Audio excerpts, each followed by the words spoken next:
Imaginez un instant que le simple morceau de sucre que vous mettez dans votre café chaque matin ait changé le destin de l'humanité.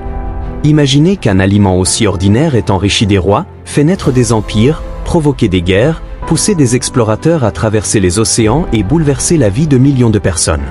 Cela paraît incroyable. Pourtant, c'est la vérité. Le sucre n'a pas toujours été un produit bon marché que l'on trouve dans chaque cuisine.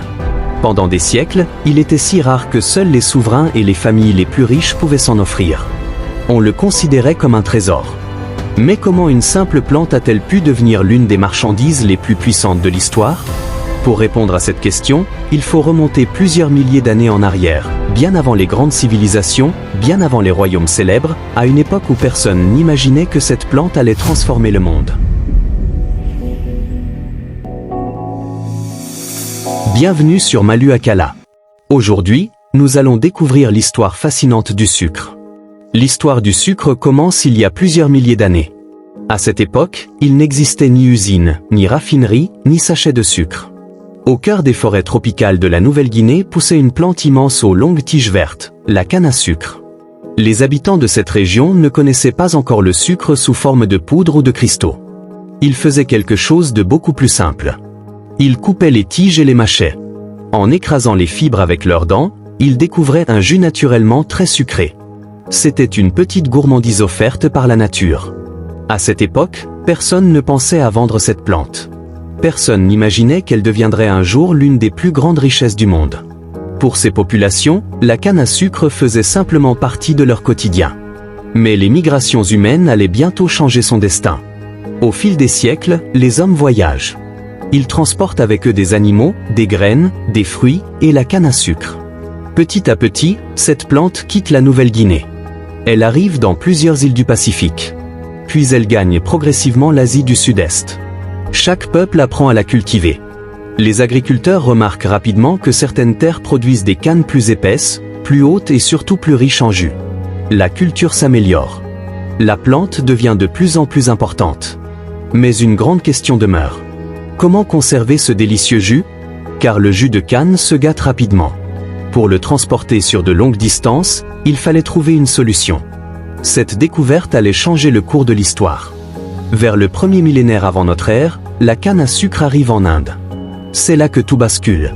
Les artisans indiens découvrent qu'en chauffant lentement le jus de canne, l'eau s'évapore. Peu à peu, un dépôt apparaît. Ce dépôt devient solide. Pour la première fois, les hommes fabriquent des cristaux de sucre. C'est une invention extraordinaire. Le sucre peut désormais être conservé pendant longtemps. Il devient facile à transporter, facile à échanger, facile à vendre. Cette découverte transforme une simple plante en une marchandise précieuse. Le sucre cesse d'être uniquement un plaisir local. Il devient un produit capable de voyager à travers des milliers de kilomètres. Sans le savoir, les artisans indiens viennent de créer l'une des marchandises les plus convoitées de l'histoire. À cette époque, produire du sucre reste extrêmement difficile. Il faut planter la canne, attendre sa croissance, la récolter, extraire son jus, le faire bouillir pendant des heures, puis laisser apparaître les cristaux. Chaque étape demande énormément de travail. Le sucre est donc rare, très rare. Sa valeur augmente rapidement. Dans certaines régions, offrir du sucre est considéré comme un cadeau exceptionnel. Il symbolise la richesse, le prestige et le pouvoir. Seuls les plus fortunés peuvent en profiter régulièrement. Pour la majorité de la population, goûter du sucre est un événement exceptionnel.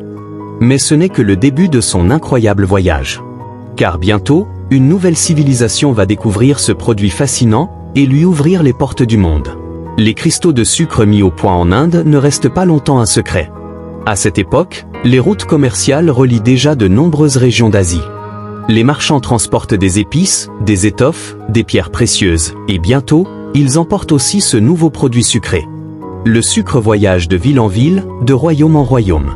Partout où il arrive, il provoque la même réaction. La surprise.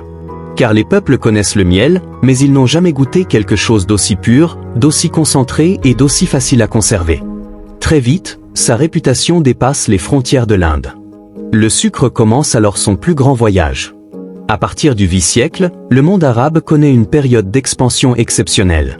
Les marchands, les savants et les agriculteurs découvrent la canne à sucre et comprennent immédiatement son potentiel. Mais ils ne se contentent pas de la cultiver. Ils améliorent les techniques d'irrigation. Ils perfectionnent les moulins qui écrasent les cannes. Ils construisent de nouveaux ateliers pour fabriquer un sucre de meilleure qualité. Grâce à eux, la culture de la canne s'étend en Égypte, en Perse, en Afrique du Nord et jusque dans certaines régions de la Méditerranée. Le sucre devient peu à peu un produit connu dans une grande partie du monde. On commence même à l'utiliser en médecine. Certains médecins pensent qu'il peut soulager certaines douleurs ou aider les malades à retrouver des forces. Dans les palais, les cuisiniers inventent de nouvelles recettes. Le sucre n'est plus seulement une gourmandise. Il devient un symbole de raffinement. Pendant longtemps, les Européens connaissent très peu le sucre. Ils utilisent surtout le miel pour sucrer leurs aliments. Mais avec les échanges commerciaux et les croisades, un nouveau produit fait son apparition. Le sucre. Pour beaucoup, c'est une découverte étonnante. Son goût est différent. Sa texture est différente. Et surtout, son prix est incroyable. Le sucre coûte tellement cher que très peu de personnes peuvent en acheter. Dans certains royaumes, il est conservé dans des coffres, comme un objet précieux. Les rois en offrent à leurs invités les plus importants. Les banquets royaux présentent parfois des sculptures entièrement réalisées en sucre. Ces œuvres disparaissent ensuite, parce qu'elles sont mangées. Imagine aujourd'hui sculpter une statue entière avec des lingots d'or. C'est à peu près le prestige que représentait le sucre à cette époque. Au Moyen Âge, le sucre reste inaccessible pour la majorité de la population. Les paysans n'en voient presque jamais. Pour eux, le miel reste la seule source de douceur. Les marchands, eux, réalisent déjà que le sucre rapporte énormément d'argent. Plus il est rare, plus il est précieux. Plus il est précieux, plus les riches veulent en acheter. La demande augmente chaque année. Mais un problème demeure. L'Europe ne produit presque pas de canne à sucre. Elle dépend entièrement des importations. Et cela coûte très cher. Les souverains européens commencent alors à réfléchir. Existe-t-il un moyen de produire eux-mêmes cette richesse ? Cette question va changer l'histoire du monde. À la fin du XV siècle, les grandes puissances européennes lancent d'immenses expéditions maritimes. Leur objectif est simple. Trouver de nouvelles routes commerciales. Découvrir de nouvelles terres. Et surtout, contrôler des produits extrêmement rentables. Le sucre fait partie de ces richesses. Les explorateurs traversent les océans.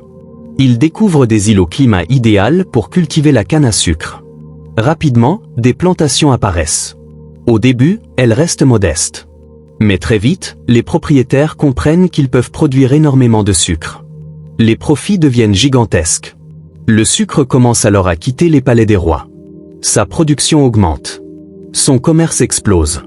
Mais cette croissance cache une réalité beaucoup plus sombre. Une réalité qui marquera l'histoire de l'humanité pendant plusieurs siècles.